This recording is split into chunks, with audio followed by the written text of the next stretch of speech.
Hello दोस्तों, तो आज की इस वीडियो में मैं आप लोगों के लिए एक्सप्लेन करने वाला हूँ सोल लैंड 2 का एपिसोड नंबर 16। अगर अभी तक आप लोगों ने इसके पिछले एपिसोड नहीं देखे तो लिंक डिस्क्रिप्शन में होगा, जाकर चेकआउट कर लेना। तो जैसा कि पिछले एपिसोड में हमने देखा कि मिस यावी यूहाओ को अपने साथ लेकर सोल गाइडेंस डिपार्टमेंट आ चुकी थी, जहाँ पर इन लोगों की मुलाकात मिस्टर फान से होती है। मास्टर फान यूहाओ को यहाँ पर देखकर काफी ज्यादा खुश हो गए थे। साथ ही साथ वो यूहाओ से सवाल करते हुए पूछते हैं कि मुझे बताया गया कि तुम्हारी सोल डिटेक्शन रेंज बढ़ चुकी है, क्या तुम मुझे दिखाओगे? जिस पर यूहाओ अपने first martial soul skill soul detection को एक्टिवेट करके उन्हें दिखाता है कि उसकी रेंज 120 मीटर से भी ज्यादा बढ़ गई। ये देखकर तो मास्टर फान काफी ज्यादा खुश हो गए थे, क्योंकि अब वो यूहाओ को अपने सोल गाइडेंस डिपार्टमेंट में एक्सेप्ट कर सकते हैं। साथ ही एक बार फिर से मास्टर फान ने यूहाओ को केटाओ के साथ टारगेट प्रैक्टिस के लिए भेज दिया था, जहाँ पर हमें जानने को मिलता है कि केटाओ तो फूड ब्रांच से बिलोंग करता है। उसकी मार्शल सोल तो एक लॉलीपॉप थी, जो देखकर तो यूहाओ भी शुरू में हैरान हो चुका था।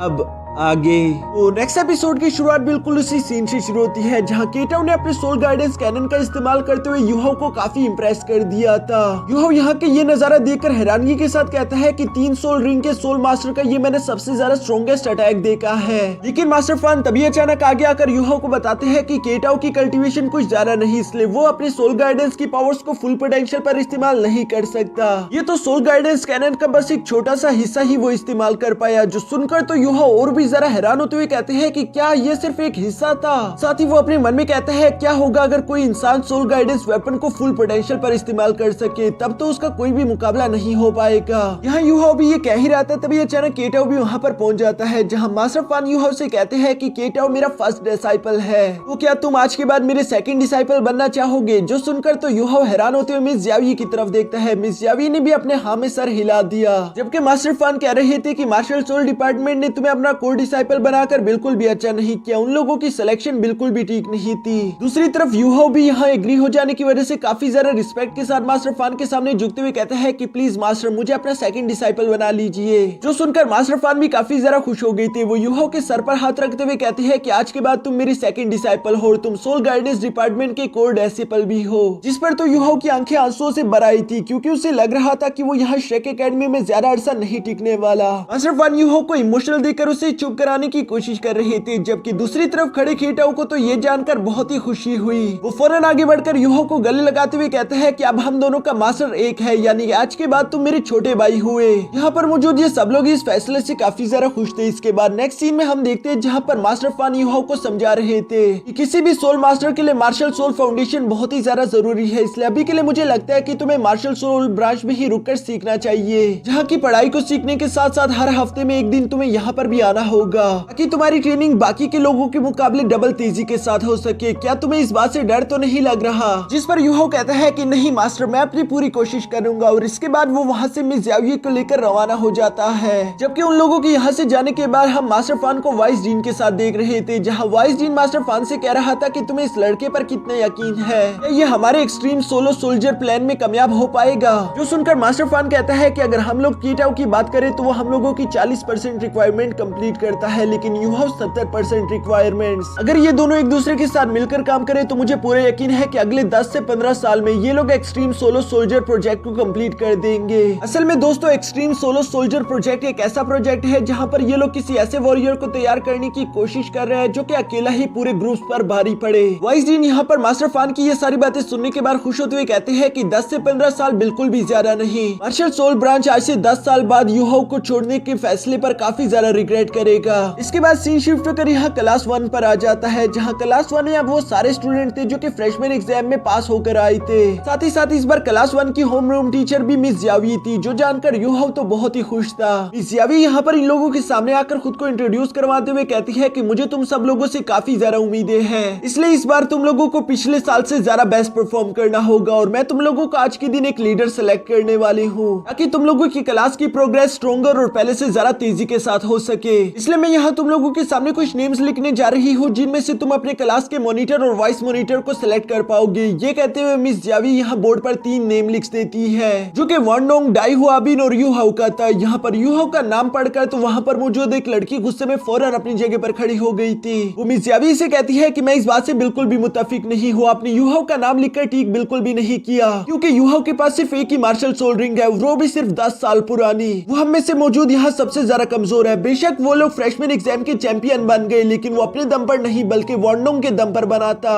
अगर वॉन्डोंग यहाँ यूहो के साथ ना हो तो वो अकेले एक भी फाइट ना लड़ सके। जो सुनकर वॉन्डोंग को गुस्सा आ गया था। वो खड़े होते हुए यहाँ पर उस लड़की से कहता है कि क्या तुमने अपनी हार एक्सेप्ट नहीं की? मैं अगर दोबारा मसला हो रहा है तो मैं तुम्हें दोबारा भी फाइट करके हरा सकता हूँ। जिस पर वो लड़की कहती है कि हाँ मैं ये बात मानती हूँ कि तुम मुझे हरा सकते हो, लेकिन मैं यहाँ पर यूहो की बात कर रही हूँ, वो हमें नहीं हरा सकता। मिस यावी यहाँ पर उस लड़की वांगफू की बातें सुनकर गुस्सा होते हुए कहती है कि खामोश हो जाओ, मैंने तुमसे सलाह नहीं मांगी। लेकिन वांगफू इतनी आसानी के साथ हार कहाँ मानने वाली थी। वो मिस यावी से कहती है कि ऐसा मैं अकेले नहीं सोचती बल्कि यहाँ पर मौजूद बहुत लोग सोचते हैं। साथ ही वो वहाँ पर मौजूद स्टूडेंट से कहती है कि तुम में से और किस किस को ऐसा लगता है अपने हाथ ऊपर करो। जो सुनते साथ ही हम देखते हैं कि वहाँ पर बहुत सारी डिसाइपल ने अपने हाथ खड़े कर दिए थे, क्योंकि सच में यूहो को ज्यादातर लोग पसंद नहीं करते। मिस यावी यहाँ पर इतने सारे डिसाइपल को यूहो के खिलाफ देखकर उससे सवाल करते हुए पूछती है कि यूहो तुम्हारा इसके बारे में क्या कहना है। जिस पर यूहो अपनी जगह पर खड़ा होकर अपने मन में कहता है कि मुझे आज के दिन खुद को साबित करना होगा वरना कोई भी मेरी रिस्पेक्ट नहीं करेगा। इन लोगों को दिखाना चाहिए कि ये लोग मुझे अंडर एस्टिमेट नहीं कर सकते। और ये कहते हुए यहाँ पर यूहो कहता है कि ठीक है मिस, मैं वांगफू की चैलेंज को एक्सेप्ट करता हूँ। जो सुनकर मिस यावी यूहो से कहती है कि एक बार फिर से सोच लो, क्योंकि इसके जो भी कॉन्सिक्वेंसेस होंगे तुम्हें उसे अकेले ही भुगतना होगा। लेकिन अब तक तो यूहो अपना फैसला कर चुका। इवन की ज़्याओ भी यूहो को समझाने की कोशिश कर रही थी कि उस लड़की के पास 2 मार्शल सोल रिंग्स है, तुम अकेले सोल रिंग के साथ उसे नहीं हरा पाओगे। पर यूहो उसकी भी कोई बात नहीं सुनता। इसके बाद हम देखते हैं कि मिस यावी ने यहाँ पर मौजूद इन सब डिसाइपल्स को अरीना में फाइट करने के लिए भेज दिया था। जहाँ अरीना में हम देखते हैं कि 97% लोग तो मिस वांगफू को सपोर्ट कर रहे थे, जबकि सिर्फ 3% लोग ही यूहो को सपोर्ट कर रहे हैं। इसी वजह से मिस वांगफू तो और भी ज्यादा कॉन्फिडेंट में आ गई थी। वो यहाँ सबसे पहले आगे बढ़ते हुए यूहो पर हमला करना शुरू कर देती है, जहाँ यूहो काफी ज्यादा मुश्किल के साथ उसके हमलों को डॉज करते हुए खुद को बचा रहा था। साथ ही साथ हम देखते हैं कि मिस वांगफू ने अपनी फायर पावर्स का इस्तेमाल करते हुए यूहो को ऊपर से नीचे गिरा दिया। ज़्याओ तो ये देखकर यूहो के लिए बहुत ही परेशान हो गई थी, लेकिन वॉन्डोंग उससे कहता है कि कोई बात नहीं, यूहो पर भरोसा रखो। जबकि साथ ही हम लोग देखते हैं कि मिस वांगफू भी यहाँ नीचे आ गई थी। वो यूहो की तरफ देखते हुए कहती है कि तुम्हारे लिए तो मुझे किसी भी मार्शल सोल टेक्निक को एक्टिवेट नहीं करना पड़ेगा, मैं तो सिर्फ अपने हाथों का इस्तेमाल करके ही तुम्हारी हड्डियां तोड़ दूंगी। और ये कहते साथ ही वो अपनी फ्लेम पंच का इस्तेमाल करते हुए तेजी के साथ आगे बढ़ते हुए यूहो पर हमला करना चाहती थी, जिसे अपनी तरफ आता हुआ देखकर यूहो ने भी अपने सोल डायरेक्शन टेक्निक को एक्टिवेट कर लिया था। इसलिए वो यहाँ पर मिस वांगफू के अटैक्स को डॉज करता है। जबकि इस फाइट को बाहर से खड़ी मिस यावी देखकर अपने मन में कहती है कि मिस वांगफू ने कुछ ज्यादा ही यूहो को अंडर एस्टिमेट कर लिया। और यहाँ मैदान में भी बिल्कुल ऐसा ही होता है। हम देखते हैं कि यूहो ने अपने शैडो डांसिंग टेक्निक का इस्तेमाल करके तेजी से पीछे आते हुए मिस वांगफू के हाथ को पकड़कर उसे साइड पर कर दिया।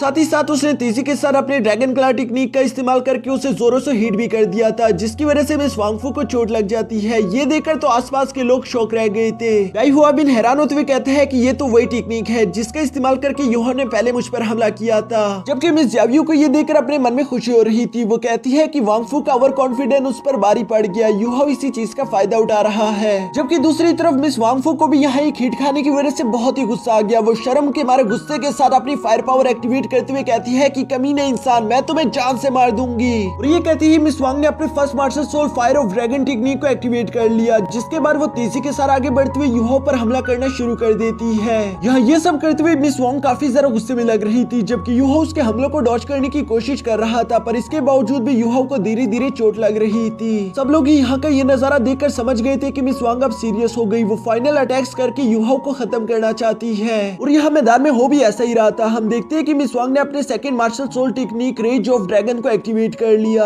और ये करते ही मिस वांग का ड्रैगन तेजी के साथ अपना पंजा जमीन पर मारता है, जिसके आग से यूहो झुलसता हुआ सिरा पीछे आ गिरा। यूहो खुद को उस फायर ड्रैगन के आग से बचाने की अपनी पूरी कोशिश कर रहा था, लेकिन धीरे धीरे उसे चोट लगती जा रही थी। जबकि मिस वांग भी यहाँ पर रुकती नहीं, वो भी तेजी के साथ आगे बढ़ते हुए बैक टू बैक यूहो पर हमले करते जा रही थी। साथ ही साथ वो यूहो से कह रही थी कि जब तक तुम क्लास 1 में हो मैं चैन से नहीं बैठूंगी, तुम्हें हर हाल में शिक एकेडमी को छोड़कर जाना होगा। ये कहते वो यूहो को एक जोरदार पंच लगा देती है, जबकि यूहो ने भी लास्ट मोमेंट पर अपने सोल शॉक अटैक का इस्तेमाल कर दिया था। यहाँ इन दोनों के अटैक्स की टकराने की वजह से हमें जानने को मिलता है कि यूहो का सोल शॉक ज्यादा पावरफुल नहीं था, इसलिए मिस वांग को उसका ज्यादा असर नहीं हो पाता। मिस यावी को ये देखकर बिल्कुल भी अच्छा नहीं लगता। वो अपने मन में कहती है कि इन दोनों का पावर लेवल डिफरेंस बहुत ज्यादा है। यहाँ मैदान में हम देखते हैं कि मिस वांग यूहो को पंच लगाते हुए कहती है कि चलो भी अब हार मान लो, तुम नहीं जीत सकते। लेकिन यूहो उसे रिप्लाई करते हुए कहता है कि अभी तो ये खेल शुरू हुआ है, जिस पर मिस वांग पीछे की तरफ आते हुए उसे देखकर हैरान होते हुए कहती है कि आखिर तुम्हें क्या हो गया। हम देखते हैं कि यूहो की बॉडी से अचानक ही ब्लैक कलर की स्पिरिचुअल पावर निकलना शुरू हो गई थी। साथ ही साथ उसकी आंखों का कलर भी चेंज होकर ब्लैक हो गया, जिन आंखों को देखकर मिस वांग तो अचानक ही खौफ में आ चुकी थी। उसे उसे समझ नहीं आ रहा था कि आखिर यहाँ पर ये सब हो क्या रहा है, मैं अपनी जगह से हिल क्यों नहीं पा रही। साथ ही आसपास की जगह में इतनी ज्यादा स्पिरिचुअल पावर फैल जाने की वजह से लोग भी कुछ सही से देख नहीं पा रहे थे। वो लोग हैरान होते हुए कहते हैं कि आखिर मिस वांग अपनी जगह पर रुक क्यों गई, वो आगे बढ़कर अपना आखिरी अटैक करके यूहाओ को हरा क्यों नहीं रही। वो लोग यहाँ पर इसी तरह के सवाल कर रहे थे, लेकिन उन लोगों को क्या मालूम कि मिस वांग के दिल में खौफ बैठ गया, उसकी तो हालत ही खराब हो चुकी है। ज़ियाओ यहाँ पर अचानक से अरीना के मौसम को खराब होता हुआ देखकर परेशान होते हुए कहती है कि आखिर ये सब चल क्या रहा है। जबकि मिस ज़ाओ यिन ने भी उस पावर को महसूस कर लिया था। वो कहती है कि ये तो किसी एंशिएंट कोल्ड गॉड की पावर है। क्या ये पावर यूहाओ की बॉडी से आ रही है? ऐसा तो बिल्कुल मुमकिन नहीं। साथ ही धीरे धीरे हम देखते हैं कि यूहाओ का ये ऑरा और भी ज्यादा खौफनाक होता जा रहा था, जो देखकर बाहर बैठी कुछ लड़कियां मिस वांग से कह रही थी कि फौरन वहां से हट जाओ। जबकि वांडंग यूहाओ से कह रहा था कि आगे बढ़कर काउंटर अटैक करो, ये तुम्हारे पास अच्छा मौका है। मिस वांग यहाँ पर इन लोगों की बातें सुन रही थी, लेकिन फिर भी वो अपनी जगह से मूव नहीं कर पा रही। वो डरी हुई आवाज में कहती है कि प्लीज मुझे जाने दो, लेकिन ऐसा लग रहा था जैसे कि यूहाओ का खुद पर अब काबू नहीं रहा। वो अपना हाथ हवा में उठाकर फौरन अपने सोल शॉक टेक्निक को एक्टिवेट कर लेता है, जिसकी पावर इस बार बहुत ही ज्यादा थी।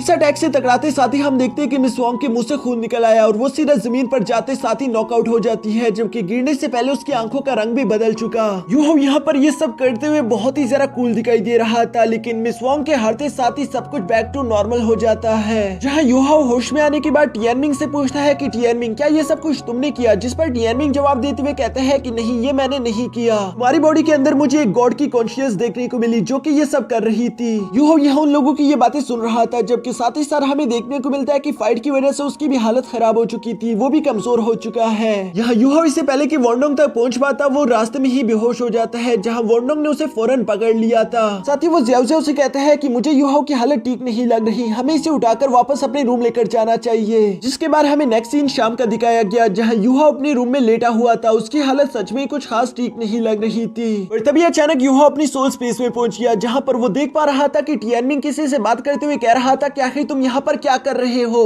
कहीं तुम मेरे इस इलाके को मुझसे छीनने की कोशिश तो नहीं करना चाहते। जिस पर वो सोल जवाब देते हुए कहती है कि भला मैं तुमसे तुम्हारे इलाके को छीनने की कोशिश क्यों करूंगा, वैसे भी बस तुम एक कीड़े ही तो हो। यूहाओ यहाँ पर उस सोल की ये बातें सुनकर अचानक से याद करते हुए कहता है कि मैंने इसकी आवाज पहले भी कहीं सुनी थी। और दोस्तों ये तब की बात है जब यूहाओ वांडोंग को अपने पास्ट के बारे में बता रहा था, तभी अचानक यूहाओ ने किसी की आवाज सुनी थी। वो किसी और की नहीं बल्कि इसी सोल की थी। यहाँ यूहाओ ये सब सोच रहा था, जबकि दूसरी तरफ टियानमिंग उस सोल के सामने हीरो बनते हुए कहता है कि मैं बेशक एक कीड़ा हूँगा, लेकिन देखो तुम मेरे सामने होशियारी नहीं कर सकते। जिस पर वो सोल अपनी पावर्स एक्टिवेट करते हुए कहती है कि हाँ मैं एक सोल हूँ, लेकिन फिर भी तुम मेरा कुछ नहीं उखाड़ सकते। टियानमिंग तो उसके ये खौफनाक ऑरा देखकर सच में ही डर के मारे फौरन यहाँ यूहाओ के पीछे आकर छुप गया। यूहाओ यहाँ पर ये सब चलता हुआ देख रहा था। वो सोल से पूछता है कि वैसे तुम आखिर मेरे सोल सी में कर क्या रहे हो, तुम्हें देखकर लगता नहीं कि तुम इस दुनिया से बिलोंग करते हो। जिस पर वो सोल बताती है कि हाँ मेरा नाम है एलेक्स और मैं सच में इस दुनिया से बिलोंग नहीं करता। मुझे अपने पास्ट की सारी मेमोरीज याद नहीं, मुझे बस इतना याद है कि मैं किसी तरह से मरने वाला था, जहाँ मुझे अपनी सोल को बॉडी से निकालकर बाहर भेजना पड़ा।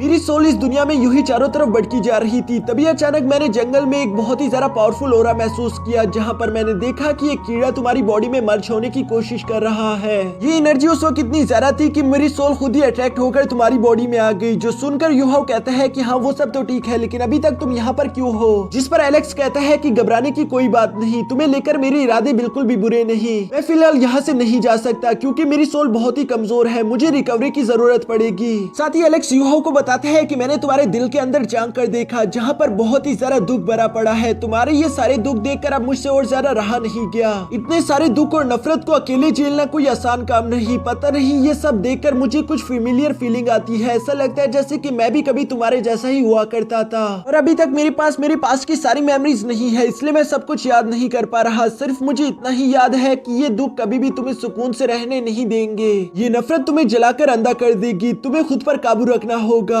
यूहाओ उसकी ये सारी बातें सुनकर एक गहरी सोच में पड़ गया था, जबकि दूसरी तरफ एलेक्स दोबारा से एक एनर्जी फॉर्म में चला जाता है। दूसरी तरफ टियानमिंग एलेक्स के जाने के बाद कहता है कि ओए बाहर निकल, तू आखिर मुझे इग्नोर कैसे कर सकता है। अभी मैं तुम्हें दिखाता हूँ कि इस कीड़े की ताकत क्या है। ये कहते हुए हम देखते हैं कि टियानमिंग उस सोल पर हमले करने की कोशिश कर रहा था, लेकिन बेचारे खुद का ही सर चकरा जाता है। यूहाओ ये देखकर उससे कहता है कि शांत हो जाओ टियानमिंग, वो हमारे लिए खतरा नहीं है। लेकिन टियानमिंग खुद के इलाके को किसी के साथ शेयर नहीं कर सकता। वो यूहाओ के पास आते हुए कहते हैं कि तुम काफी कमजोर हो, तुम्हें खुद पर ध्यान देना चाहिए ताकि तुम अपनी कल्टीवेशन को स्ट्रॉन्ग कर सको। तुम्हें खुद को इतना ज्यादा स्ट्रॉन्ग करना होगा कि तुम इस सोल से ज्यादा हाई लेवल पर पहुंच जाओ, तभी तुम इसको अपनी बॉडी से निकाल पाओगे। हम इसके बारे में कुछ भी नहीं जानते। बेशक ये अभी तुम्हारी बॉडी पर कब्जा कर करने की कोशिश नहीं कर रहा, लेकिन फ्यूचर के बारे में क्या ही भरोसा, क्या पता ये तब क्या करेगा। यूहाओ टियानमिंग की ये सारी बातें सुनकर कहता है कि अच्छा अब ये बताओ कि आखिर मुझे इस आदमी के लेवल तक पहुंचने के लिए कब तक कल्टीवेशन करनी होगी। जो सुनकर टियानमिंग थोड़ा सा एम्बैरेस होते हुए कहता है कि अगर मैं तुम्हारा साथ दूं तो यकीनन तुम 3000 साल में इस आदमी के कल्टीवेशन लेवल तक तो पहुंच ही जाओगे।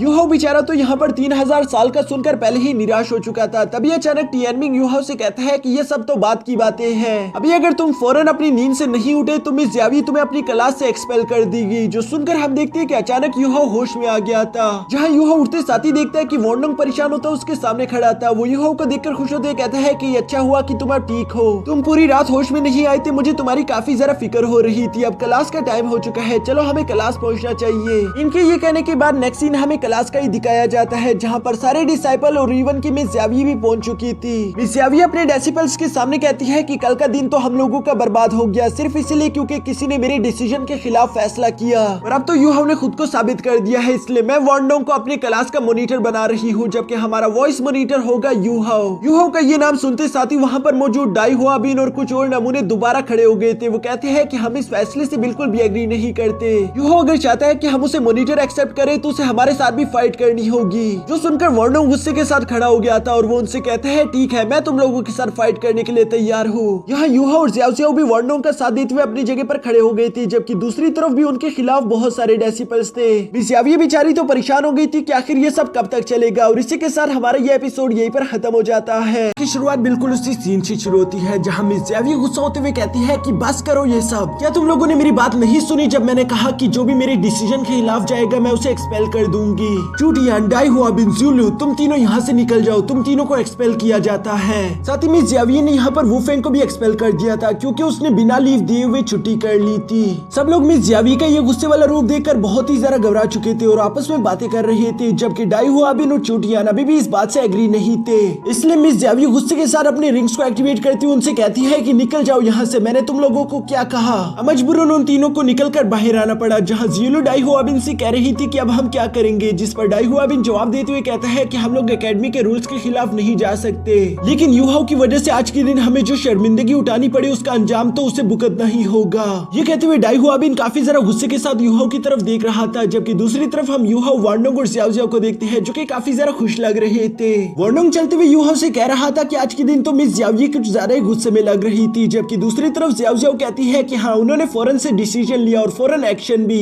सच कहूं तो उन्होंने मुझे खुश कर दिया, आज मेरा मूड काफी अच्छा है, इसलिए मैं बहुत सारा खाना खाऊंगी। दूसरी तरफ हम मास्टर यान को देखते हैं, जिन्हें इस सब के बारे में मालूम हो चुका था। वो काफी जरा गुस्से के साथ मिस ज़ियावी से कह रहे थे कि आखिर तुमने ये क्या कर दिया, अभी तो क्लासेस शुरू भी नहीं हुई थी और तुमने सबसे अच्छे 3 डेसिपल्स को एक्सपेल भी कर दिया। ये काम तुमने बिल्कुल भी अच्छा नहीं किया। हम लोग तो तुम्हारे प्रमोशन के बारे में सोच रहे थे कि तुम्हें सीनियर टीचर बना दे, लेकिन तुम्हारी इस बेवकूफी के बाद मुझे नहीं लगता कि तुम कभी सीनियर टीचर बन पाओगी। जो सुनकर मिस ज़ियावी जवाब देते हुए कहती है कि मेरे पढ़ाने का यही तरीका है, अगर तुम्हें मेरे पढ़ाने के तरीके से कोई भी मसला है तो मुझे इस बात से फर्क नहीं पड़ता कि मैं कोई सीनियर टीचर बन पाऊँ या नहीं। चाहो तो तुम मुझे एकेडमी से एक्सपेल कर सकते हो, और अगर नहीं तो फिर मुझे अपने ही तरीकों से पढ़ाना है। मैं नहीं चाहती कि तुम मुझे सिखाओ कि मैं कैसे पढ़ाऊं। मास्टर यान भला एक बेहतरीन टीचर को कैसे खो सकते हैं, इसलिए वो हंसते हुए कहती है कि ठीक है मैं समझ गया, तुम्हें अपनी टीचिंग मेथड्स पर कुछ ज्यादा ही भरोसा है। अब सुनो मेरी बात गौर से, तुम्हें मुझे 5 ऐसे डेसिपल्स देने होंगे जिन्हें हम इनरशिक एकेडमी के लिए क्वालिफाई करवा सके। अगर तुम ऐसा ना कर पाई तो मैं सच में तुम्हें नौकरी से निकाल दूंगा। जो सुनकर मिस ज़ियावी भी काफी ज्यादा एटीट्यूड के साथ वहाँ से रवाना होते हुए कहती है कि तुम्हें 5 से ज्यादा डेसिपल मिल जाएंगे। मुझे अपने डेसिपल्स पर कुछ ज्यादा ही यकीन है। इसके बाद सीन शिफ्ट होकर दोबारा से यूहाओ पर आ जाता है, जो कि यहाँ सोल गाइडेंस डिपार्टमेंट आया हुआ था, जहाँ मास्टर फान तो यूहाओ को देखकर बहुत ही खुश हो गए थे। वो यूहाओ से कहते हैं कि मुझे मिस ज़ियावी ने कल के कंपटीशन के बारे में बताया,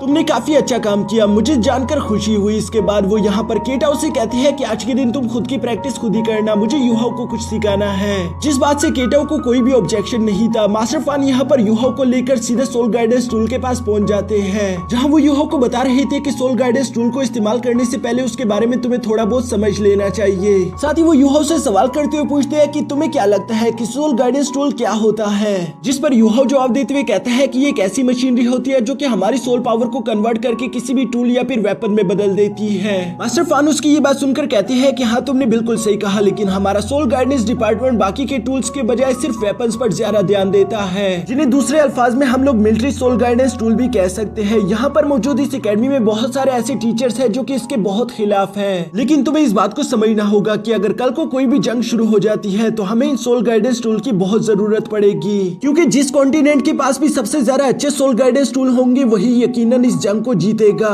यूहाओ यहाँ पर मास्टर फान की ये सारी बातें सुनते हुए कहता है कि आज से 4000 साल पहले भी कॉन्टिनेंट्स के दरमियान एक जंग हुई थी, कहीं आप इसी तरह की एक जंग के बारे में बात तो नहीं कर रहे। जिस पर मास्टर फान एक्सप्लेन करते हुए बताते हैं कि हाँ तुमने सही समझा, आज से कई हजार साल पहले सन मून एम्पायर के पास सोल गाइडेंस वेपन आ चुके थे जिन्होंने बाकी के कॉन्टिनेंट्स पर हमला करना शुरू कर दिया था। इवन के बाकी कॉन्टिनेंट के पास टांग क्लैन के हिडन वेपन्स भी थे, लेकिन फिर भी टांग क्लैन के लोग यहाँ सन मून एम्पायर के खिलाफ खड़े नहीं हो पाए, जिसकी वजह से टांग क्लैन का वक्त खत्म हो गया। कभी वो बहुत ही मशहूर हुआ करता था। हमारे बाकी के सोल मास्टर्स की वजह से बेशक हम लोगों ने सन मून एम्पायर को हरा दिया, लेकिन ये जंग खत्म नहीं हुई। सन मून एम्पायर दोबारा से सही वक्त का इंतजार कर रहा है, इसलिए हमारे शेक एकेडमी ने एक ऐसा ब्रांच ओपन किया जिसे हम सोल गाइडेंस ब्रांच कहते हैं, ताकि वो फ्यूचर में ऐसे वेपन्स तैयार कर सके जिनका इस्तेमाल करके हम लोग सन मून एम्पायर का सामना कर पाए। हमारे एंसेस्टर्स के जनरेशन टू जनरेशन काफी जरा हार्ड वर्क के बावजूद भी हम लोग आज यहाँ तक पहुँच पाए। मैं तुमसे झूठ नहीं कहूंगा, हम लोगों के soul guidance technology sun moon empire की टेक्नोलॉजी से काफी ज्यादा पीछे है। जो सुनकर यूहाओ उनसे सवाल करते हुए पूछता है कि आखिर ऐसा क्यों, जिस पर मास्टर फानो से जवाब देते हुए कहता है कि ये इन क्रिस्टल्स की वजह से, जिनकी तादाद सन मून एम्पायर कॉन्टिनेंट पर काफी ज्यादा है। आप अच्छे से अच्छे क्रिस्टल का इस्तेमाल करके खुद के लेवल को कल्टीवेट कर सकते हो, जिससे आप एक हाई लेवल के सोल गाइडेंस मास्टर बनने के लिए कामयाब हो पाओगे। यूहाओ ने तो यहाँ पर सोल गाइडेंस मास्टर का वर्ड पहली दफा सुना, इसलिए वो हैरान होते हुए मास्टर फान से इस बारे में सवाल करता है, जिस पर मास्टर फान यूहाओ को बताते हैं कि हमारे सोल गाइडेंस ब्रांच में सारी की सारी कल्टीवेशन इसी पर डिपेंड करती है कि आपने कितना अच्छा वेपन क्रिएट किया या फिर उसे कितने अच्छे से इस्तेमाल किया। सोल गाइडिंग मास्टर काफी सारे लेवल्स में डिवाइड है, जो कि हम बैच से डिनोट करते हैं। जिसके बाद वो सबसे पहले प्राइमरी बैच के बारे में बताते हैं, जो कि ब्रॉन्ज कलर का था, और लेवल 1 से लेवल 3 के वॉरियर्स के पास यही ब्रॉन्ज कलर का बैच होता है। सेकंड बैच को हम लोग इंटरमीडिएट लेवल कहते हैं, जिसका रंग पर्पल कलर का था, और इसमें लेवल 4 से लेकर लेवल 6 के वॉरियर्स होते हैं। Third batch golden red colour का था, जो कि सिर्फ सोल गाइडेंस मास्टर लेवल 7 से लेकर लेवल 9 को मिलता है। सबसे लास्ट पर आता है सोल गाइडेंस लेवल 10 के मास्टर का बैच, जो कि अब तक का सबसे हाईएस्ट रैंक है। इसके बाद आगे का रैंक कभी किसी को नहीं मिला।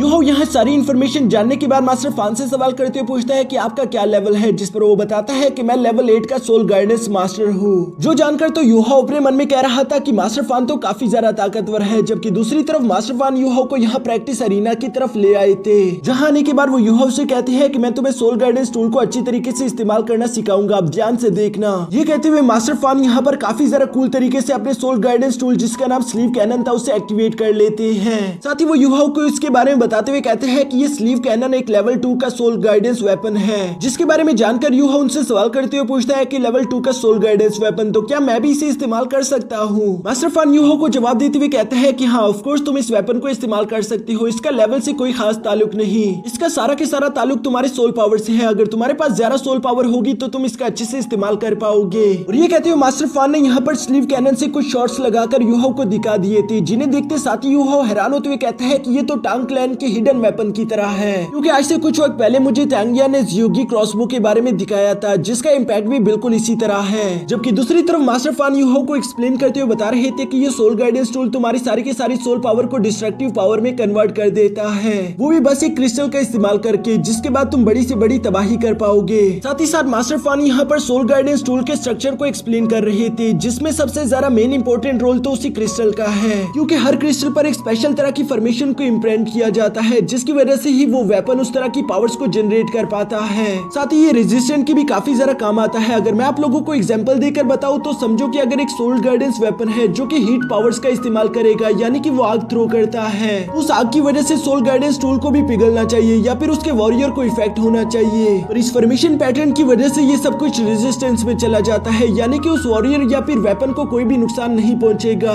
बस शर्त यह है कि उस फॉर्मेशन को काफी अच्छे तरीके से बनाया जाए, जितने बारीकी के साथ उस फॉर्मेशन को क्रिएट किया जाएगा उतना ज्यादा वो रेजिस्टेंस रहेगा। जो कहते हुए मास्टर फान ने यहाँ पर अपनी वेपन का क्रिस्टल निकालकर बाहर यूहाओ को दिखा दिया था, जिस पर वो फॉर्मेशन को देख लेता है। साथ ही साथ मास्टर फान बताते हैं कि इस फॉर्मेशन को बनाना काफी डिफिकल्ट काम है। इसके बाद हम लोगों को शाम का सीन दिखाया गया, जहाँ यूहाओ स्लीव कैनन को अपने साथ लाकर अपने दोस्तों को उसकी पावर्स दिखा रहा था। यहाँ पर वो जो सब लोग इस स्लीव कैनन के अटैक्स को देखकर बहुत ही इंप्रेस दिखाई दे रहे थे। यूहाओ यहाँ पर स्लीव कैनन की तरफ देखकर इन लोगों से कहता है कि क्या तुम लोगों को ये टांग सेट के हिडन वेपन क्रॉसबो की तरह नहीं लग रहा? बस मुझे तो इन दोनों वेपन का एक्टिवेशन सिस्टम ही सिर्फ अलग दिख रहा है। जो सुनकर वार्डन और ज़ियाओ ज़ियाओ इसे काफी जरा गौर से देख रहे थे। यूहो इन लोगों को बताता है कि अगर मुझे कोई ऐसा तरीका मिल जाए जिसकी मदद से मैं इन दोनों को यूनाइट कर पाऊँ तो ये काफी अच्छा रहेगा, क्योंकि इस तरह से टांग सेट के हिडन वेपन्स की जो खोई हुई इज्जत है वो वापस आ जाएगी। दूसरी तरफ मिस्टर बीबी ये सुनकर यूहो से कहते हैं कि हाँ मैंने भी ये सब कुछ नोट किया था, लेकिन मास्टर फान ने मुझे खुद का डेसिपल नहीं बनाया था। दूसरी तरफ उन्होंने तुम्हें सिर्फ 3 महीने के अंदर ही अपना डेसिपल एक्सेप्ट कर लिया,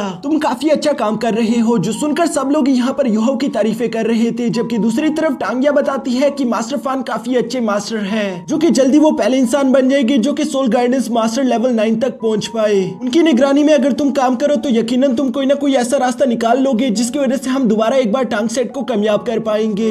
जो कहते हुए तांगिया ने टांग सेट की सारी जिम्मेदारी यूहो की कंधों पर दे दी थी। दूसरी तरफ यूहो रात को यहाँ टांग सेन के स्टैचू के सामने आकर कहता है कि आपके टांग क्लैन की जिम्मेदारी मुझे दी गई है। बेशक ये एक बहुत बड़ी जिम्मेदारी होगी, लेकिन मैं आपसे वादा करता हूँ कि मैं आपके नक्शे कदम पर चलते हुए टांग सेट को एक बार फिर से ऊंचाइयों तक पहुंचा दूंगा। इसके बाद हम लोगों को नेक्स्ट डे का सीन दिखाया गया, जहाँ पर मास्टर फान यूहो को समझा रहे थे कि अगर तुम एक अच्छे सोल गाइडेंस मास्टर बनना चाहते हो तो उसके लिए तुम्हें मेटल फोर्जिंग यानी स्मिथ का काम सीखना होगा। और वो यहाँ पर यूहो को मेटल फोर्जिंग का काम सिखाना शुरू कर देते हैं। जिसके बाद वक्त गुजरता गया, यूहो लगातार अपने क्लासेस में ध्यान दे रहा था, जबकि हमेशा क्लासेस के बाद वो यहाँ सोल गाइडेंस डिपार्टमेंट आकर मेटल फोर्जिंग या फिर क्रिस्टल रिफाइनिंग के बारे में सीखता रहता था। धीरे धीरे यूं ही वक्त गुजरता रहा। यूहो लगातार कोशिश करते हुए अपने सोल गाइडेंस वेपन को क्रिएट करने की कोशिश कर रहा था, जिसमें वो लगातार नाकामयाब होता है। पर यूहो की सबसे ज्यादा खास बात यही है कि वो कभी हार नहीं मानता, बल्कि वो पहले से ज्यादा कोशिश और मेहनत करता है। अब इसी तरह से लगातार मेहनत करते हुए पूरे 8 महीने गुजर चुके थे, जहाँ यूहो पहली दफा एक क्रिस्टल पर अपने आइस फॉर्मेशन को इम्प्रिंट करने वाला था। मास्टर फान और केटो भी यहाँ यूहो को देख रहे थे और वो अपने मन में सोच रहे थे कि क्या यूहो इसमें कामयाब हो पाएगा, क्योंकि मेटल पर अपने आइस क्रिस्टल फॉर्मेशन को इम्प्रिंट करना कोई भी आसान काम नहीं। इसमें बहुत ही ज्यादा बारीकी के साथ हर चीज का ध्यान रखना पड़ता है। जबकि दूसरी तरफ हम यूहो को देखते हैं जो कि अपने स्पिरिट आइस का इस्तेमाल करते हुए लगातार कंसंट्रेट कर रहा था, ताकि वो क्रिस्टल पर अपने आइस फॉर्मेशन को अच्छे से इम्प्रिंट कर सके। और लगातार कई सारी मेहनतों के बाद आखिरकार वो इसमें कामयाब भी हो गया, जो देखकर मास्टर फान और केटाओ तो काफी ज्यादा खुश हो चुके थे। यूहो ने भी उस क्रिस्टल को अपने वेपन में डाल दिया था, जिसकी वजह से उसका सोल गाइडेंस टूल पूरी तरीके से एक्टिवेट हो जाता है। अब बारी थी कि यूहो के बनाए हुए पहले फर्स्ट सोल गाइडेंस वेपन को इस्तेमाल किया जाए, जिससे केटाओ पैन का टारगेट प्रैक्टिस करता है और ये कामयाबी के साथ सक्सेसफुल रहा, जिसकी वजह से केटा और मास्टर फान काफी ज्यादा खुश होते हुए यूहो को कांग्रेचुलेशन कहते हैं। साथ ही वो उसे बताते हैं कि तुम हिस्ट्री के वो पहले इंसान हो जो कि इतने कम अरसे में एक लेवल 2 का सोल गाइडेंस मास्टर बन पाया। तुमने वाकई में हमारा सर फखर से ऊंचा कर दिया। यूहो ये जानकर काफी ज्यादा खुश था, जबकि बाकी के सब लोग भी यूहो के लिए क्लैप करते हुए उसे अप्रिशिएट कर रहे थे। यूहो जानता नहीं, लेकिन वो धीरे धीरे टांगसेन के नक्शे कदम पर ही चलता जा रहा है, क्योंकि आखिरकार उसने मेटल फोर्जिंग भी सीख ली। जल्दी वो टांगसेन की तरह सबसे अच्छे हिडन वेपन्स यानी कि सोल गाइडेंस के साथ कंबाइन किए हुए हिडन वेपन्स क्रिएट करना शुरू कर देगा, जिसके बारे में इस दुनिया में किसी को भी मालूम नहीं होगा कि ऐसी भी कोई चीज हो सकती है। इसके बाद हम देखते हैं कि मास्टर फान यहाँ पर अपने दोनों डिसाइपल को ऑफिस ले आए थे। साथ ही वो इन लोगों से कहते हैं कि तुम लोगों का साल खत्म होने वाला है, यानी कि जल्दी तुम लोगों की छुट्टियां शुरू हो जाएंगी। तो बताओ कि आखिर तुम दोनों इस वेकेशन में क्या करने वाले हो। जिस पर केटाओ बताता है कि मैं तो कहीं नहीं जाने वाला, मैं यहीं पर रुककर एकेडमी में प्रैक्टिस करूंगा। वैसे भी मैं एक अनाथ हूँ, मेरा कोई घर नहीं। मैं यूहो को खुद से यूं तेजी के साथ आगे जाते हुए नहीं देख सकता, मैं बल्कि ज्यादा मेहनत करूंगा ताकि मैं उससे भी अच्छा परफॉर्म करूं। साथ ही वो यहाँ पर यूहो से भी सवाल करते हैं कि आखिर तुम्हारा इन छुट्टियों में क्या करने का प्लान है, जिस पर यूहो कोई जवाब नहीं दे पाता। असल में तो उसके पास कोई प्लान ही नहीं था। तभी अचानक मास्टर फान यूहो को बताते हैं कि तुम्हारी सोल पावर बहुत ही कम है, इवन तुम्हारी कल्टीवेशन भी ज्यादा हाई नहीं। तो मुझे लगता है कि तुम्हें इस वेकेशन में अपनी कल्टीवेशन पर ध्यान देना चाहिए।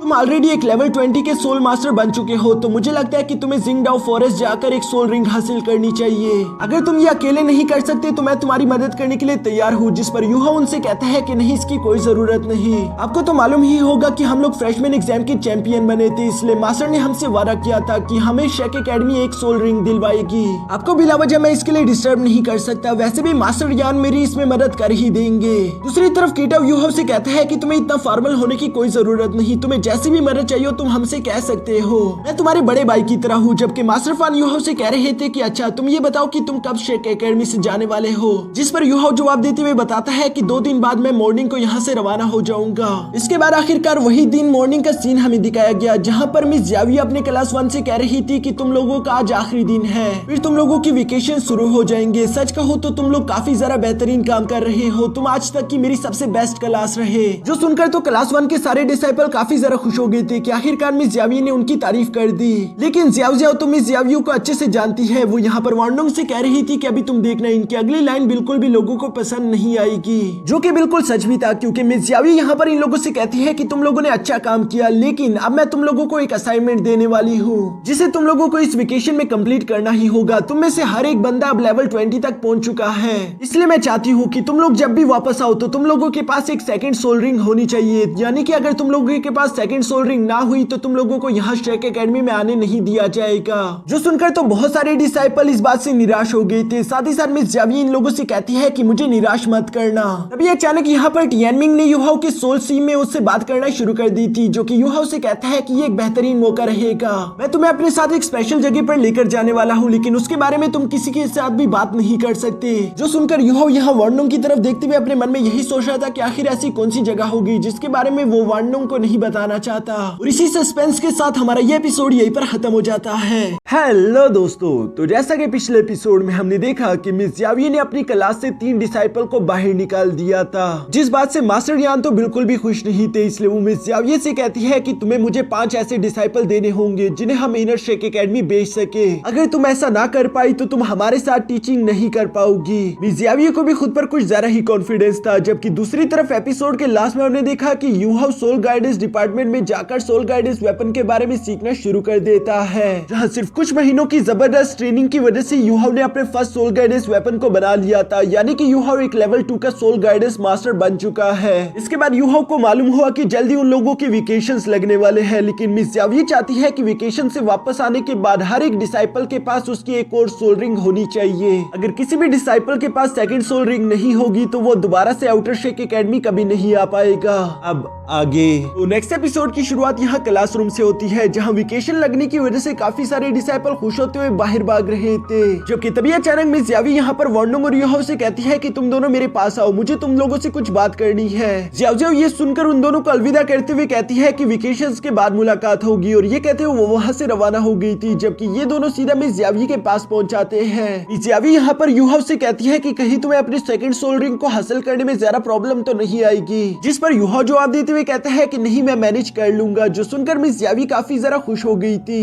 वो इन दोनों से कहती है कि तुम दोनों क्लास मॉनिटर हो, इसलिए मैं चाहती हूँ कि तुम दोनों सबसे अच्छा परफॉर्म करो, और हो सके तो वेकेशन में सबसे पहले तुम लोग यहाँ पर आ जाना। जिस बात से तो युहाओ और वार्नोंग दोनों को ही कोई प्रॉब्लम नहीं थी। इसके बाद नेक्स्ट सीन में हम देखते हैं जहाँ ये दोनों ही साइकिलिंग करते हुए आगे की तरफ जा रहे थे, जहाँ पर वार्नोंग तो काफी जरा परेशान लग रहा था, उसे फिक्र हो रही थी, लेकिन क्या फिक्र वो अभी इस बात को पूरी तरीके से जाहिर नहीं करता। वो बस यही कह रहा था कि क्या हम दोनों दोबारा यहाँ पर आ पाएंगे। जो सुनकर तो युहाओ उसका मजाक बनाते हुए कहता है कि तुम तो एक नंबर की जीनियस हो, फिर आखिर तुम्हें इंटरनल टेस्ट की इतनी फिक्र क्यों हो रही है। वार्नोंग युहाओ की ये बात सुनकर कहता है कि तुम कुछ ज्यादा ही एरोगेंट हो, इवन कि तुम्हारे पास सेकंड सोल रिंग भी नहीं है, फिर भी तुम इसी तरह की बातें करते रहते हो। ये कहते हुए वो दोनों यहाँ तालाब के किनारे पर आ चुके थे, जहाँ युहाओ वार्नोंग को बताता है कि तुम फिक्र मत करो, मैं सोल गाइडेंस डिपार्टमेंट का एक कोर डिसिपल हूँ, मेरे मास्टर मुझे सेकंड सोल रिंग को हासिल करने में हेल्प कर ही देंगे। जबकि साथ ही साथ युहाओ अपने मन में कह रहा था कि प्लीज वार्नोंग मुझे माफ कर देना, मैं तुम्हें टियानमिंग के सीक्रेट के बारे में नहीं बता सकता क्योंकि उसने मुझसे वादा किया है। साथ ही हम लोगों को वो सीन भी दिखाया जाता है जहाँ टियानमिंग ने युहाओ से कहा था कि मैं तुम्हारे लिए एक सेकंड सोल रिंग लेकर आऊंगा, लेकिन उसको हासिल करने के लिए हम लोग हमारे होम टाउन चलेंगे, जो कि इस कॉन्टिनेंट के एक्सट्रीम नॉर्थ साइड पर है। दूसरी तरफ वार्नोंग अभी भी उदास होता हुआ युहाओ से यही कह रहा था कि मुझे भी वापस अपने घर जाना होगा सर्कुलूजन के लिए, जिसकी वजह से मैं तुम्हारे साथ रहकर तुम्हारी मदद नहीं कर सकता। युहाओ वार्नोंग की ये बात सुनकर उसके पास आते हुए कहता है कि कहीं तुम्हें मुझसे कुछ ज्यादा ही लगाव तो नहीं हो गया, ऐसा लगता है जैसे कि तुम मुझे छोड़कर नहीं जाना चाहते। जिस पर वार्नोंग जवाब देते हुए कहता है कि बेवकूफ, ऐसी कोई बात नहीं। ये कहते हुए वार्नोंग वहाँ से ब्लश करके भाग जाता है, जबकि युहाओ भी वार्नोंग के पीछे जाते हुए कहता है कि कोई बात नहीं, कल मैं तुम्हें ट्रेन तक छोड़ने के लिए तो आऊंगा ही। इसके बाद हम लोगों को नेक्स्ट डे का सीन दिखाया जाता है, जहाँ पर ये दोनों ही ट्रेन स्टेशन पर ट्रेन का इंतजार कर रहे थे। वार्नोंग तो चेहरे से अभी भी काफी जरा उदास लग रहा था, ऐसा लगता है जैसे कि सच में वो यहाँ से जाना नहीं चाहता। लेकिन थोड़ी देर में वहाँ पर ट्रेन आ जाती है, जिसकी वजह से वो ना चाहते हुए भी ट्रेन में चढ़ने शुरू हो गया। साथ ही साथ वो यहाँ पर युहाओ से कहता है कि हम लोग जल्द मिलेंगे, मैं जल्द ही वापस आने की कोशिश करूंगा, तुम्हारे लिए नहीं बल्कि मिस जावी ने रिक्वेस्ट की थी इसलिए, लेकिन फिर भी हो सके तो तुम अपना ख्याल रखना। और ये कहती वो ट्रेन में चढ़ जाता है, जिस पर युहाओ भी उसे अलविदा कहते हुए कहता है कि अपना ख्याल रखना। जिसके बाद ही ट्रेन रवाना होना शुरू हो गई थी। यहाँ ट्रेन के चलते साथ ही हम देखते हैं कि युहाओ की चेहरा भी थोड़ा सा उतर चुका था, वो अब तक खुद को संभाल कर रख रहा था, जबकि असल में वो भी यहाँ पर वार्नोंग को अलविदा नहीं कहना चाहता, था, जबकि दूसरी तरफ वांडोंग की तो आंखें ही भर आई थी। जाने अनजाने में वांडोंग और यूहाओ दोनों ही एक दूसरे के आदी हो चुके हैं, जहाँ ये दोनों एक दूसरे से दूर तो नहीं होना चाहते, लेकिन इन लोगों की मजबूरी है। इसके बाद नेक्स्ट सीन में हम यूहाओ को देखते हैं जो कि आउटर शेक एकेडमी से बाहर निकल रहा था। वो यहाँ पर अपने दोस्तों को याद करते हुए अपने मन में कहता है कि मैं जल्दी वापस आऊंगा, वो भी एक बड़े से सरप्राइज के साथ, जिसके बाद कोई भी मुझे अंडर एस्टिमेट नहीं करेगा। और ये कहते ही यूहाओ का एक्सट्रीम नॉर्थ की तरफ सफर शुरू हो जाता है, जहाँ देखते ही देखते दिन से रात और रात से दिन होती जा रहे थे। कई दिन के सफर के बाद यूहाओ कैरेज से उतरकर अपने आगे का सफर पैदल ही तय कर रहा था, जहाँ रास्ते में आगे की तरफ चलते हुए यूहाओ को एक फिशरमैन दिखा और यूं ही उसकी मदद करने के लिए यूहाओ अपनी सोल डिटेक्शन टेक्निक चलते ही चलते उसके साथ शेयर कर लेता है, जिसकी वजह से उस फिशरमैन ने एक मछली पकड़ ली थी। वो काफी ज्यादा खुश होते हुए कह रहा था, पता नहीं अभी क्या हुआ, अचानक ही मुझे समंदर की सारी मछलियां काफी अच्छे से दिख रही थी, ये तो एक चमत्कार हो गया। दूसरी तरफ यूहाओ लगातार यूं ही कुछ दिनों तक जंगल के रास्ते सफर करते हुए आखिरकार स्नो माउंटेन्स तक पहुंच गया था, जिन्हें देखकर वो काफी ज्यादा खुश हो जाता है। यूहाओ ने अब तक टोटल मिलाकर 5 दिन का सफर तय किया था, इसलिए वो यहाँ पर टियानमिंग से कहता है कि आगे का सफर करने से पहले हम लोग यहीं पर रुककर आराम कर लेते हैं, क्योंकि जितना जितना मैं स्नो माउंटेन्स की तरफ चलता जा रहा हूँ उतना ही टेम्परेचर गिरता जा रहा है। ये कहते हुए यूहाओ ने वहीं पर रात गुजारने का फैसला कर लिया था, इसलिए वो आग जला लेता है। साथ ही यूहाओ ने यहीं पर सोने के लिए एक टेंट भी लगा दिया था। यूहाओ यहाँ पर मैप को देखते हुए टियानमिंग से सवाल करते हुए पूछता है कि तुम्हारा घर तो एक्सट्रीम नॉर्थ पर है, फिर क्या तुम मुझे बता सकते हो कि आखिर तुम्हारी मुलाकात मुझसे जंगल में कैसे हुई थी? जो सुनकर तो टियानमिंग कहता है कि तुम्हें हमारी पहली मुलाकात याद है? तुम्हारी याददाश्त तो काफी अच्छी है, चलो मैं तुम्हारे स्पिरिचुअल सी में बिना किराया दिया रह रहा हूँ, इसलिए मैं तुम्हें ये बात बता ही देता हूँ। वैसे मैं अपने पास्ट के बारे में किसी को नहीं बताता, लेकिन मुझे तुम पर यकीन है। ये कहने के बाद टियानमिंग उसे अपने पास्ट के बारे में बताना शुरू कर चुका, जहाँ टियानमिंग बताता है कि आज से कई हजार साल पहले मैं एक मामूली से आइस सिल्कवॉर्म सोल बीस्ट की तरह एक्सट्रीम नॉर्थ में पैदा हुआ, जहाँ एक्सट्रीम नॉर्थ में ज्यादातर बीस्ट के पास आइस की एट्रीब्यूशन होती है। मेरे पास भी आइस एट्रीब्यूशन थी और वहाँ पर तो कोई भी नॉर्मल बीस्ट जिसके पास फाइटिंग एबिलिटीज ना हो वो ज्यादा देर तक सरवाइव नहीं कर सकता। मैं तो एक मामूली सा सिल्कवॉर्म था, मेरे जैसे तो वहाँ पर बहुत ही जल्दी निपट जाते हैं। लेकिन जब मैं सिर्फ 13 साल का था तब मेरे साथ एक हादसा हो गया। मुझे कुछ गोल्डन क्रैब्स फॉलो कर रहे थे, जिनसे मैं खुद की जान बचाते हुए भागता रहा और अचानक ये एक आइस होल में गिर गया। लेकिन वो आइस होल तो मेरे लिए जैसे कि कोई वरदान था, क्योंकि वहाँ पर ना खत्म होने वाला डार्क आइस मैरो था, जो कि आइस एट्रीब्यूशन की पावर्स को रिकवर करने और बढ़ाने में काफी हेल्पफुल होता है। इस आइस मैरो को तो देखकर खुश होते हुए मैं फौरन उसी में जाकर सो गया, जिसकी वजह से मेरी बॉडी ने उस आइस मैरो को एब्जॉर्ब करना शुरू कर दिया था। ये आइस मैरोज वहाँ पर काफी ज्यादा थे, जिन्हें एब्जॉर्ब करते हुए मैंने 1 मिलियन साल तक कल्टीवेशन की और मैं एक मिलीनियम सोल बीस्ट बन गया। यूहाओ उसकी ये बात सुनकर कहते हैं कि अच्छा इसलिए तुम्हें डे ड्रीमर का टाइटल मिला, क्योंकि तुम दिन में भी सोते रहते और रात में भी। तुमने लगातार सोते हुए कई सारे आइस एट्रीब्यूशन एनर्जी को एब्जॉर्ब कर लिया और तुम मिलीनियम सोल बीस्ट बन गए। जो कहते हुए यूहाओ ने अपने आगे का सफर शुरू कर दिया था। टियानमिंग यूहाओ को बताता है कि हाँ तुमने सही कहा, हमारे आइस सिल्कवॉर्म क्लैन में कोई भी 1 लाख साल से ज्यादा का बड़ा सोल बीस्ट नहीं बन पाया। मैंने तो हिस्ट्री क्रिएट कर दी है। यूहाओ यहाँ पर टियानमिंग की बातें भी सुन रहा था, साथ ही साथ वो अपने सोल गाइडेंस डिपार्टमेंट से लाए हुए स्की शूज भी एक्टिवेट कर लेता है, ताकि वो उनकी मदद से तेजी के साथ सफर कर सके। टियानमिंग अभी भी लगातार अपनी हिस्ट्री के बारे में बताता जा रहा था, जहाँ वो यूहाओ को बताता है कि मैं इतना बड़ा सोल बीस्ट होने के बावजूद भी फाइटिंग एबिलिटीज के बारे में नहीं जानता था, इसलिए 1 साल वाला सोल बीस्ट भी मुझे आसानी के साथ हरा पाता।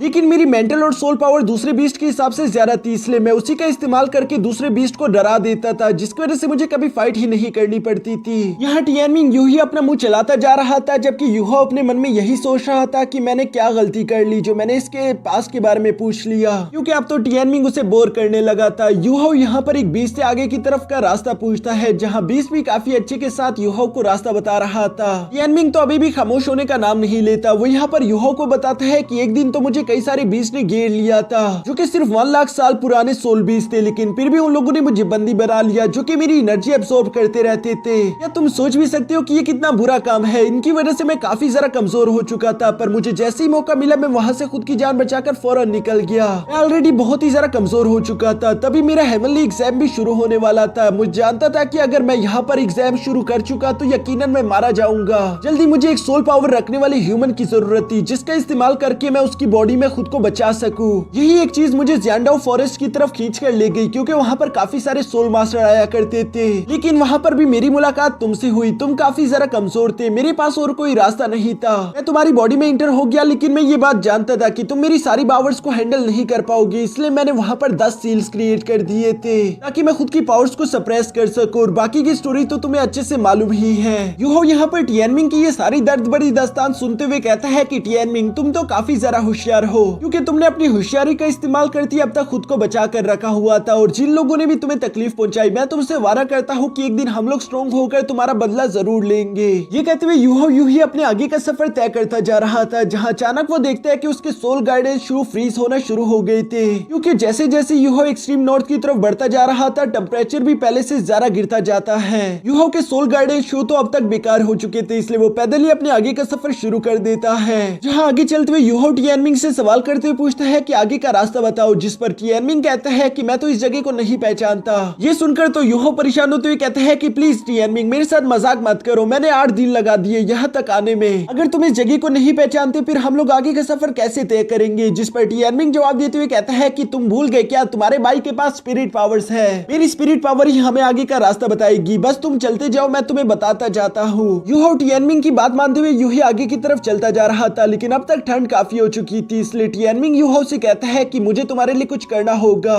नहीं तो तुम यहीं पर ठंड से मर जाओगे, लेकिन उससे पहले मुझे तुम्हारे कपड़े चुराने होंगे। जो सुनकर यूहो जवाब देते हुए कहता है कि नहीं, मैं अपने कपड़े नहीं उतारूंगा, ऑलरेडी यहाँ पर काफी ज्यादा ठंड है। टियानमिंग उससे पूछे बगैर ही यहाँ पर यूहो के कपड़े फौरन उतार लेता है। साथ ही वो यूहो को कहता है कि मेरे भाई ये तो हमारे एक्सट्रीम नॉर्थ का बस बॉर्डर है, तुम सोच भी नहीं सकते कि आगे जाने के बाद टेम्परेचर कितना ज्यादा कम होगा, वहाँ का ठंड तो तुम कभी बर्दाश्त ही नहीं कर पाओगे, इसलिए मुझ पर भरोसा रखो। जो कहते हुए हम देखते हैं कि टियानमिंग ने यहाँ पर यूहो के आसपास कुछ नए कपड़े बना दिए थे, जिनका डिजाइन तो टियानमिंग की तरह ही दिख रहा था। यूहो इन कपड़ों को देखकर अपने मन में कहता है कि ये कपड़े सिर्फ गर्म ही नहीं बल्कि साथ ही साथ ये मेरे सैंड को भी चारों तरफ फैलने से रोक रहे हैं, जिसकी वजह से कोई भी बीस्ट मेरी तरफ अट्रैक्ट ना हो। जबकि टियानमिंग तो यूहो से कह रहा था कि हाय देखो तो सही मेरा भाई इसमें कितना हैंडसम लग रहा है, जबकि यूहो तो काफी ज्यादा क्यूट बनते हुए कहता है कि इसमें तो मैं काफी ज्यादा गोल मटोल बबलू लग रहा हूँ, लेकिन चलो अच्छा है ये कपड़े एटलीस्ट मुझे सर्दी से बचा कर तो रखेंगे। जो कहते हुए यूहो ने दोबारा से एक्सट्रीम नॉर्थ की तरफ अपना सफर शुरू कर दिया। जहाँ पहुंचने के बाद टियानमिंग यूहो से कहता है कि आपके बाद तुम मेरा हर एक कमांड सुनोगे, ये जगह हमारे एक्सट्रीम नॉर्थ का कोर एरिया है, यहाँ पर तुम कोई भी गलती नहीं कर सकते वरना तुम्हारी जान चली जाएगी। जिस जगह को देखते हुए यूहो टियानमिंग से कहता है लेकिन ये जगह मुझे इतनी खतरनाक तो नहीं लग रही जितना तुम बता रहे हो। अभी अचानक टियानमिंग यूहो से कहता है कि जल्दी से पास वाली जगह में चट्टान से कवर लेकर छुप जाओ। जो सुनकर यूहो तो ऐसा ही करता है, लेकिन अभी भी वो नहीं जानता था कि आखिर टियानमिंग ने ऐसा करने के लिए मुझे क्यों कहा। अभी अचानक हम देखते हैं कि ऊपर पहाड़ी से काफी ज्यादा हलचल की वजह से कुछ स्नो तेजी के साथ यहाँ यूहो की तरफ ही आ रही थी, जहाँ उस चट्टान ने ही यूहो की जान बचा ली थी। यूहो यहाँ स्नो से बाहर निकलने के बाद देखता है कि वहाँ उसके सामने एक बहुत बड़ा बीस्ट था, जिसकी वजह से ही ये स्नो नीचे की तरफ गिरी होगी। यूहो अपने मन में कह रहा था कि ये बीस्ट तो काफी ज्यादा स्ट्रॉन्ग लग रहा है, जिस पर टियानमिंग जवाब देते हुए कहता है कि हाँ तुमने बिल्कुल सही कहा, ये हमारे एक्सट्रीम नॉर्थ के 3 ग्रेट किंग्स में से एक है। तुम तो काफी ज्यादा खुशनसीब हो जो कि मैंने तुम्हारे सैंड को छुपा कर रखा, वरना तुम यहाँ पर मारे जा चुके होते। यूहो यहाँ पर टियानमिंग की ये बातें सुनते हुए यूहो आगे की तरफ जा रहा था। साथ ही साथ वो यहाँ पर टियानमिंग से कहता है कि तुमने कहा 3 ग्रेट किंग्स है, तो क्या वो बाकी के 2 ग्रेट किंग्स इससे भी ज्यादा ताकतवर है। जो कहते हुए अचानक ही वो वहाँ पर एक फुटस्टेप में गिर गया, जो कि बहुत ही बड़े फुटस्टेप थे, जिन्हें देखकर ही बंदा समझ सकता है कि इसका सोल बीस्ट तो काफी ज्यादा खतरनाक होगा। यहाँ टियानमिंग यूहो को बताता है कि हाँ तुमने बिल्कुल सही कहा, ये तीनों ग्रेट किंग्स काफी ज्यादा खतरनाक है क्योंकि इनके पास आइस गॉड की ब्लड है। तुमने अभी जिस स्नो टाइटन बीस्ट को देखा वो इन तीनों किंग्स में से सबसे 3rd रैंक पर आता है। साथ ही टियानमिंग फ्लेक्स करते हुए कहता है कि वैसे मजे की बात यह है कि वो टाइटन बीस्ट अभी सिर्फ 2 लाख साल पुराना है, जबकि मैं उससे ज्यादा बड़ा 10 लाख साल पुराना बीस्ट हूँ। यूहो टियानमिंग की ये बात सुनकर कहता है कि मजाक करना बंद करो, तुम मुझे ये बताओ कि हम लोग यहाँ पर क्या करने आए हो और तुमने मुझे जो दिलाने का वादा किया था वो क्या है। जिस पर आखिरकार टियानमिंग ने यूहो को सच बता ही दिया था। वो यहाँ पर टियानमिंग को कहता है कि तुम्हें 3 ग्रेट किंग्स के बारे में तो मालूम ही है, हम लोग उसमें से 2nd की सोल रिंग हासिल करेंगे। ये बात सुनते साथ ही यूहो को तो एक भारी झटका लगा, वो फौरन फिसलते हुए नीचे गिर जाता है। वो टियानमिंग से कहता है कि क्या तुम्हारा दिमाग ठीक है, तुम आइस स्कॉर्पियन एम्प्रेस की बात कर रहे हो, आखिर हम उसकी सोल रिंग कैसे हासिल कर सकते हैं, वो तो हम दोनों को ही कच्चा खा जाएगी। जिस पर टियानमिंग यूहो से कहता है कि यार मुझ पर भरोसा रखो और मेरी बात मानते हुए आगे की तरफ चलते रहो। जो कहते हुए टियानमिंग ने यहाँ पर यूहो के सोल गाइडेंस शू को दोबारा से ठीक कर दिया था और यूहो भी दिल को तामते हुए अपने आगे का सफर शुरू कर देता है। काफी देर सफर करने की वजह से यूहो अब थक चुका था। वो यहाँ एक जगह पर रुकते हुए टियानमिंग से कहता है कि अब हम आगे का सफर नहीं कर सकते, हमें यहीं पर रात गुजारने के लिए टेंट लगा लेना चाहिए। जो सुनकर टियानमिंग यूहो को डांटते हुए कहता है कि बेवकूफ, क्या तुम्हें मालूम भी है ये सबसे ज्यादा खतरनाक सोल बीस्ट किंग का इलाका है, अगर उसने हमें यहाँ पर देख लिया तो वो हम दोनों को जान से मार देगा।